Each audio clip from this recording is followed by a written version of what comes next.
There were smoking guns in Georgia, smoking out the hearings.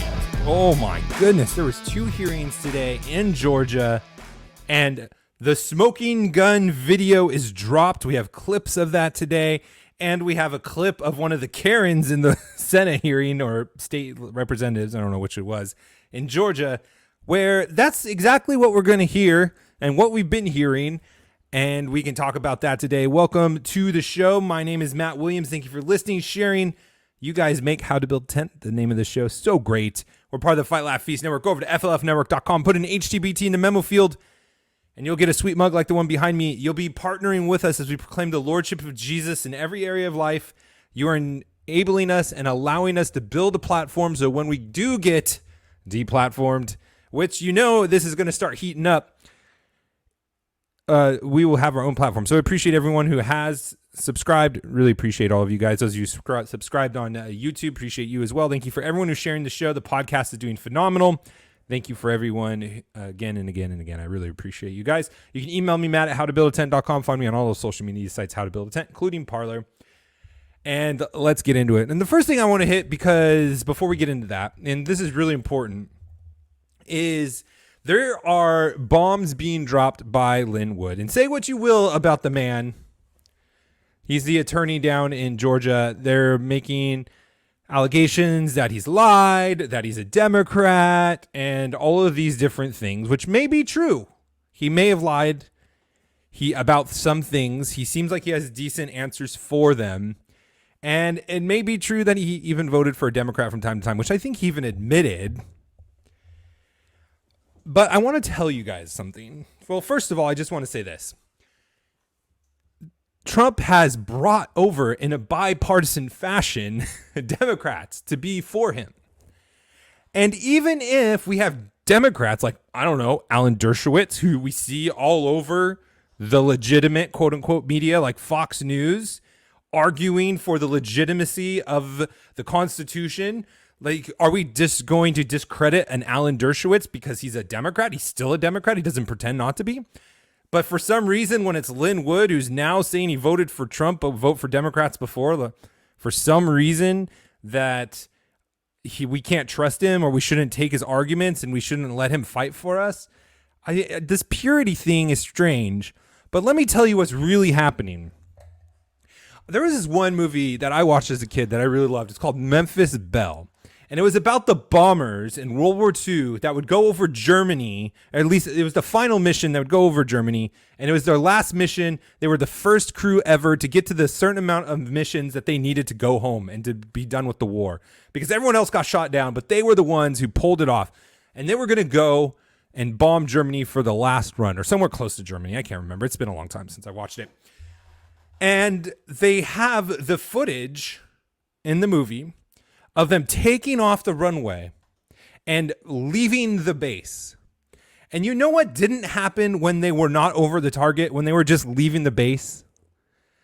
There were no flak machines shooting flak at them, anti-aircraft guns. There is nobody in the German army over their base shooting flak, trying to shoot them down there because they weren't over the target yet. They weren't in danger of blowing up the targets that they were wanting to hit. So the flak guns for the Germans weren't there. The flak guns weren't trying to shoot down the airplane. But when did those bombers start seeing the enemy? When did the enemy start engaging with them? Is when they were over the target. And I find it funny that we have this coordinated effort to diminish, to attack, and all of these different things. Lin Wood, when he is saying that the Georgia GOP needs to ensure a fair election before we vote for the Senate runoff. And all of a sudden, all of the attacks come out on him. They weren't bothering him really before, but now they are. And I've heard some legitimate criticism of his actual filings and all of these things. Fine. They could be bad. They could, not be the greatest lawsuits in the world. But all I have to say is I don't see other people filing. I see Sidney Powell. I see very few people fighting for our side. So unless you're getting into the fight and unless you're a lawyer that is actually bringing litigation to defend the American people, unless you are in some way contributing, I don't want to hear your criticisms. It's like everyone wants to critique the gladiator in the arena, but at least the gladiator is fighting. So if there are legitimate things about Linwood, questionable, that he's lying, he's deceiving us, he's whatever, okay, let's hear it. But just because he voted Democrat in the past, obviously I think that's sinful and you need to repent of it. I don't think you can, as a Christian, you shouldn't be any claims to be a Christian. But just because he did, just because he had sin in his past, doesn't mean that we can't listen to him now. It doesn't mean he's not doing the right thing now. And again, I don't see anyone else that would take his place. Do you? I don't. I sure don't. All right, so let's get into this hearing.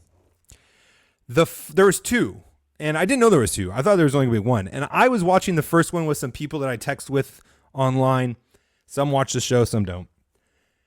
And I was pretty bummed out about the GOP. And people were explaining to me that a lot of, in fact, the people in the GOP in the South became Democrats, or the Democrats became GOP. And, you know, they're just really soft and squish. And the first one, it was really all that. The first hearing was exactly what you know is wrong with the GOP. They were taking care of each other. They were patting each other on the back.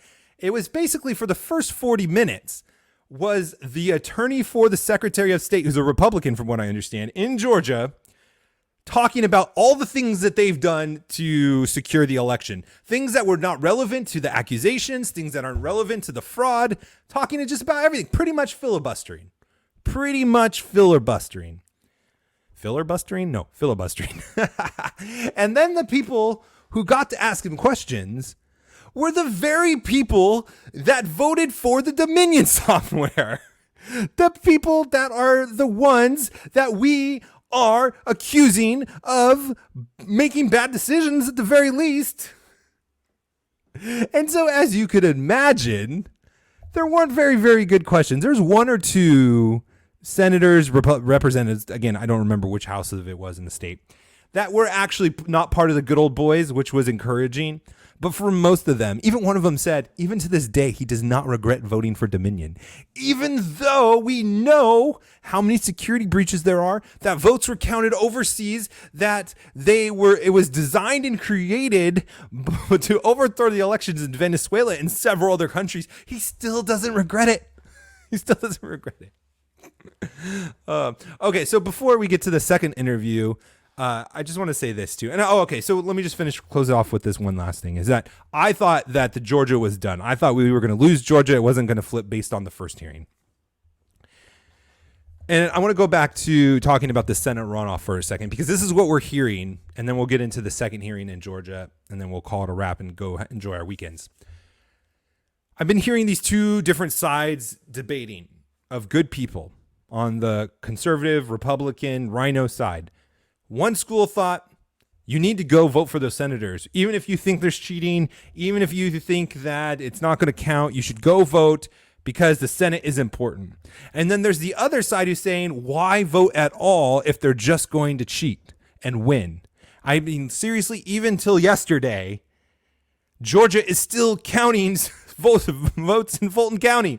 We talked about that last show.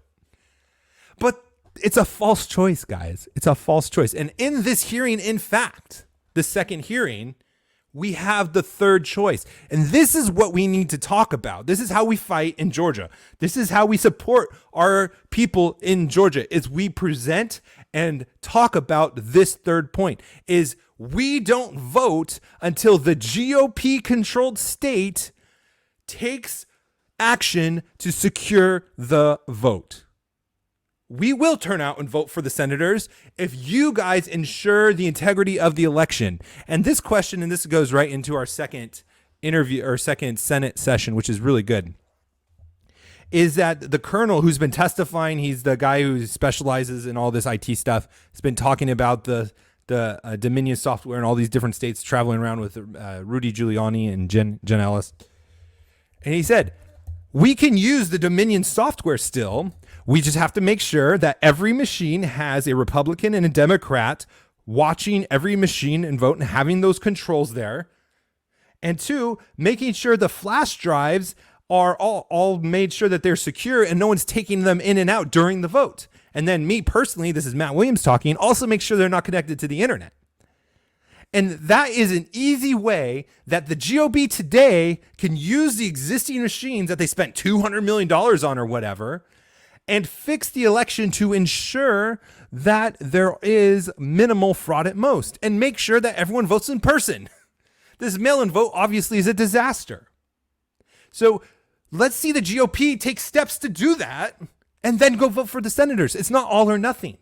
But the GOP needs to do something first, or we're just perpetuating the problem. If the GOP in Georgia cannot, after all of the injustice that we have seen, after 60% of small businesses destroyed because of unconstitutional orders, lockdowns, executive whatever orders, if we can't do that in this landscape where we ensure the election amidst all this fraud, then why vote for the GOP at all? Why vote for the GOP at all? There's no good reason. So that's the third choice that we need to advocate for is we will come out and vote. If you live in Georgia, we'll come out and vote and we'll support the 2 senators for the GOP. If you GOP senators and Secretary of State and governor take action now to make sure the fraud doesn't happen in this election too. Seems super reasonable. Super reasonable. I don't understand. All right. So the second hearing, this is the bombshell. This is it. I mean, there's a lot of good testimony coming out throughout this whole thing, but this is the video that is going to start making the dominoes fall, where I believe Georgia has no choice now, but for the electorate, the Senate, the Congress, state senators to take back this election from the Democrats and at very least decertify the election and not send electoral votes, but they should in fact send them to Donald Trump. Here is the smoking gun video. I'm going to click the share audio so you can hear it. We're going to share the Chrome tab. I'm going to select it. Okay, here we go. 8 o'clock in the morning, and we're going to roll this back and show it to you. There you go. So now they're going to start pulling these ballots out from under this table. This table, the black one, was placed there by the lady with the blonde braids at about 8:22 a.m. in the morning. So she put that table there. So the same person who's staying behind now, the same person who cleared the place out under the pretense that we're going to stop counting, is the person who put the table there at 8:22 in the morning. Yeah, I saw 4 suitcases come out from underneath the table.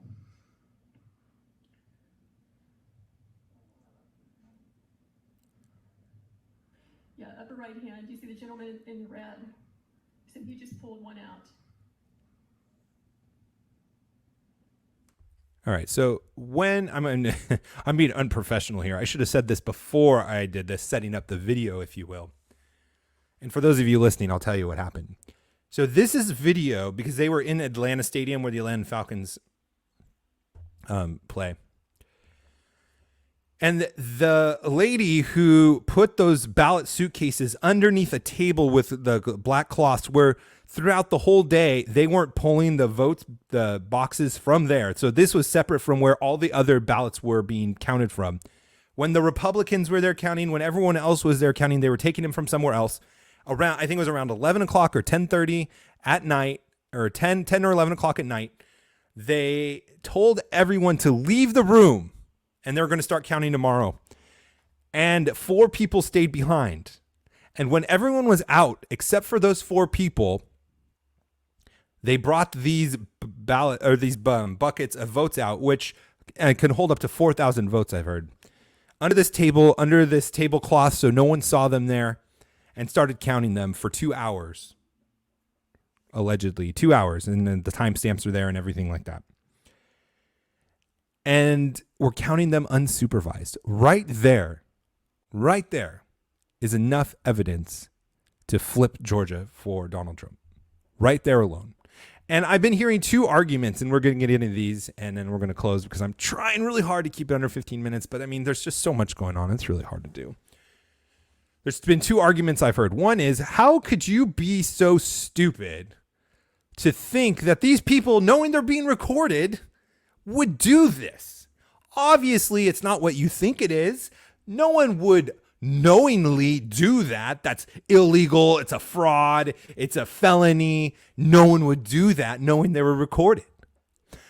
They didn't know they were recorded. Those cameras are the stadiums, not the counties, not the states, not the counters. Those people had no idea the cameras were there. That's why they did it. And the second video I want to show you, because it's just great. This is the Karen of the group, and she was totally playing the part well. This is the next argument that I've been hearing a lot about this video.